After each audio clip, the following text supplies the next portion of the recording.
Hi students, welcome back to my channel. இன்னைக்கு நம்ம பார்க்க போறது 12th standard maths chapter 7 exercise 7.1 problem number 7 தான் பார்க்க போறோம். வாங்க நம்ம வீடியோக்குள்ள போகலாம்.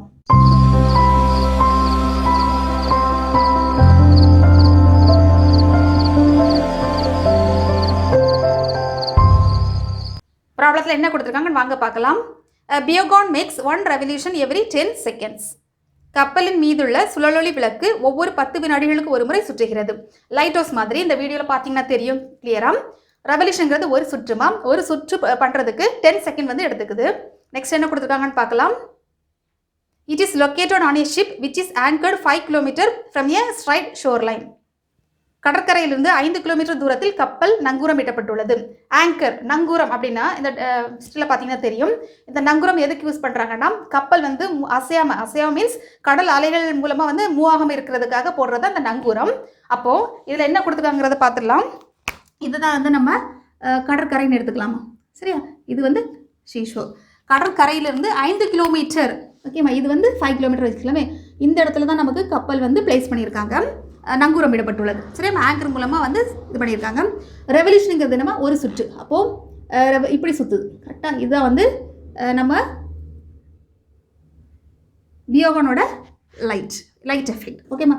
இது வந்து 5 கிலோமீட்டர்னு எடுத்துக்கலாம், 5 கிலோமீட்டர். ஓகே, நெக்ஸ்ட் என்ன கொடுத்துருக்காங்கன்னு பார்க்கலாம். How fast is the beam moving along the shore line when it makes an angle of 45 degree with the shore? அவ்விளக்கின் ஒளிக்கற்றை கடற்கரையுடன் 45 degree கோணத்தை ஏற்படுத்தும் போதும் கடற்கரையின் ஒளிக்கற்றை எவ்வளவு வேகமாக நகரும்? ஓகேம்மா, அவங்க என்ன கேட்டிருக்காங்கன்னா 45 டிகிரி ஆங்கிள். அப்போ இது வந்து ஒரு லைட், சரியாம்மா. சுற்றி லைட்டு இந்த ஆங்கிள் என்ன, இப்போ நம்ம கிளியராக தெரியும்னா என்ன சொல்கிறேன் பாருங்க, இப்படி, ஓகேம்மா. இந்த ஆங்கிள் இப்படி இதெல்லாம் வந்து ஒவ்வொரு ரெவல்யூஷன் இல்லையா, ஒவ்வொரு அதோட ஒளிக்கற்றைகள் இப்படி சுற்றி நமக்கு அப்படி சுற்றுது. 10 செகண்டுக்கு ஒருக்க அந்த மாதிரி நமக்கு ரொட்டேட் ஆகுது, ஓகேம்மா.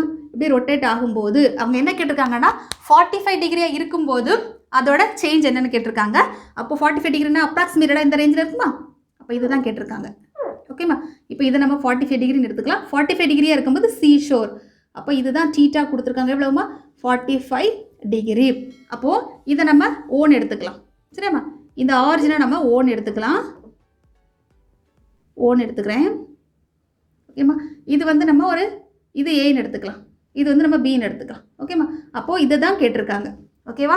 எக்ஸு கேட்டிருக்காங்க, அதாவது என்ன கேட்டிருக்காங்கன்னா ரேட் ஆஃப் சேஞ்ச் தான் கேட்டிருக்காங்க. அப்போ டிஎக்ஸ் பை டிடி கேட்டிருக்காங்க. அப்போ டிஎக்ஸ் பை டிடி வேணும்னா நம்ம அதுக்கு முன்னாடி எக்ஸ் வேணும் இல்லையா.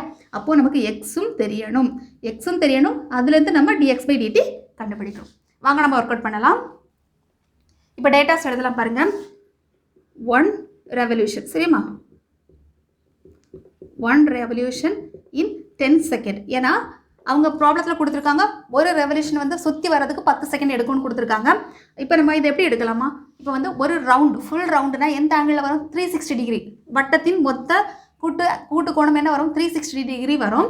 அதை நம்ம 360 டிகிரியும் போடலாம், ஆர் 2πன்னு நம்ம போடலாம், சரி. நம்ம 2 ஒன்று தான். நம்ம ப்ராப்ளத்துக்கு எது தேவைப்படுதோ அதை நம்ம எடுத்துக்கலாம்.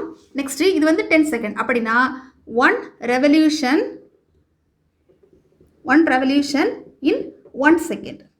அப்போ என்னமா வரும், ஒன்றும் இல்லை. இப்போ நம்ம 2π எடுத்துக்கிறேன், ஏன்னா நம்ம கட் பண்ணுறதுக்கு ஈஸியாக இருக்கும். 2π டிவைடட் பை 10. அப்போ என்னமா வரும், π/5. அப்போ இதுனா என்னது, 1 ரெவல்யூஷன் இன் 10 செகண்ட். அது 1 செகண்டுங்கிறது π/5ங்கிறது என்னமா, வேறு ஒன்றும் இல்லை, dθ டிவைடட் பை dt, ஓகேம்மா. π/5. இப்போ இதுலேருந்து நம்ம இதை கண்டுபிடிச்சிட்டோம். நெக்ஸ்ட்டு என்ன கேட்டிருக்காங்கன்னு பார்க்கலாம். இப்போ பாருங்கள், இந்த டயக்ராமை பார்க்கும்போது ஜஸ்ட்டு இந்த ட்ரையாங்கிள் மட்டும் பாருங்கம்மா, ஒரு வந்து ரைட் ஆங்கிள் ட்ரையாங்கிள் மூலமாக ஃபார்ம் ஆகுது இல்லையா.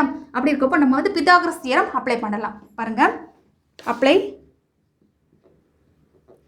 Pythagoras theorem. ஓகேம்மா, இப்போ பாருங்கள் என்னென்ன ரீடிங்ஸ்லாம் நமக்கு தெரியும். 5 கிலோமீட்டர் இருக்குது, இந்த ஆங்கிளில் உள்ளது நமக்கு தேவை. அப்படின்னா இந்த ஆங்கிள் இது வேல்யூஸ் இருக்குது, இது தேவைன்னா என்ன அப்ளை பண்ணலாமா, sign தீட்டாவா, cos தீட்டாவா, tan தீட்டாவா.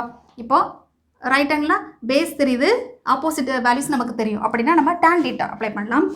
Tan theta formula என்னமா வரும், ஆப்போசிட் பை அட்ஜசன்ட் இல்லையா. ஆப்போசிட் வேல்யூ வந்து எவ்வளவு, எக்ஸு. அப்போ எக்ஸ் டிவைடட் பை அட்ஜசன்ட் வந்து நமக்கு 5. இப்போ டேன் தீட்டா அப்படி இருக்கட்டு. இப்போ நமக்கு எக்ஸோட வேல்யூ தான் வேணும். இதுலேருந்து நம்ம எக்ஸோட வேல்யூ கண்டுபிடிக்கலாம். X equal to 5 tan theta.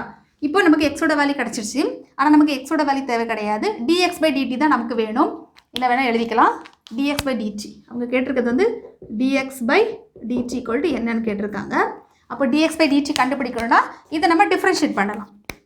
Differentiate பண்ணும்போது என்னமா வரும்? dx/dt = அதாவது எக்ஸை டீயை பொறுத்து டைமை பொறுத்து தான் டிஃப்ரென்ஷியேட் பண்ணுறோம். இப்போ நல்லா கேர்ஃபுல்லாக பண்ணணும். 5 கான்ஸ்டன்ட் tan θக்கு வந்து டிஃபரன்சியேஷன் secant ஸ்கொயர் θ இன்று θ இல்லையா, differentiate with respect to t. அப்போ செயின் ரூல் பிரகாரம் என்ன வருமா? dθ/dt. கரெக்டாக? இப்போ நம்ம ரெக்யர்டு வேல்யூஸ் நம்ம சப்ஸ்டிட் பண்ணலாம். dx/dt = 5. நமக்கு θ வேல்யூ தெரியும் இல்லையா? θ = எத்தனைமா? 45 டிகிரி ப்ராப்ளத்தில் கொடுத்துருக்காங்க. நெக்ஸ்ட்டு dθ/dt என்னது? = 5/5. இந்த ரெண்டு வேல்யூஸை நம்ம ஈஸியாக சப்ஸ்டியூட் பண்ணலாம் பாருங்கள். இந்த இடத்துல சப்ஸ்டியூட் பண்ண என்னமா வரும்? secant ஸ்கொயர் 45 இன்ட்டு dθனா π/5. கரெக்டாமா? இப்போ நம்ம வேல்யூ எடுக்கலாம். 5 secant ஸ்கொயர் 45, அதாவது secant 45 டிகிரி என்ன வரும்? √2 நமக்கு வரும். அப்போ என்ன சப்ஸ்டியூட் பண்ணலாமா? √2 the whole square இன்ட்டு π/5. அப்போது கட் பண்ணலாம். √2 the whole squareனா 2π. இது வந்து dx/dt இல்லையா? அப்போது km/s. நெக்ஸ்ட் ஆன்சர் எடுத்து எழுதலாம்.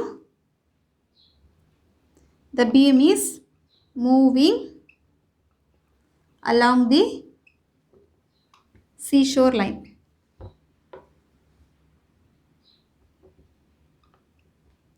Line equal to 2π km/s. தமிழில் இப்போ எழுதி போடுறேமா?